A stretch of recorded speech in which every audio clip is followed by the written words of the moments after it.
Puspusa na ang pag-i-ensayo ni Manny Pacquiao sa unang beses ng sparring nila ng Amerikanong boksingerong si Lydell Rhodes kahapon. Mabilis daw ang naging palitan ng suntok dahil parehong agresibo ang dalawang boksingero.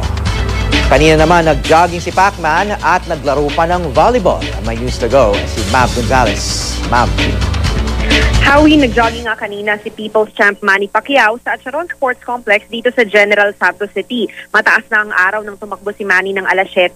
Maganda naman raw ito para sa endurance at stamina niya. Kasama niyang tumakbo ang ilang kalaro niyang basketball players. Pero pagkatapos ng 6 na round, iniwanan na niya ang mga ito at ang aso na lamang niyang si Pacman ang kasabay niya sa track oval. Pagkatapos tumakbo, nakisali pa sa laro ng volleyball si Manny kasama ang kapatid na si Bobby Pacquiao.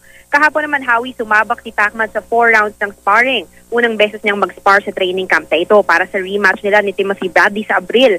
Pareho silang naging agresibo ng sparring partner niyang si Lydell Rhodes, isang American fighter na may record na 19 wins at 0 losses.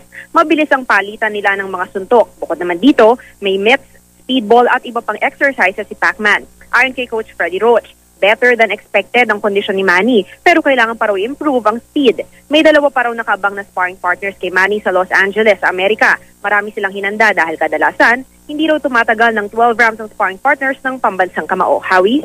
Okay, maraming salamat, Mav Gonzalez.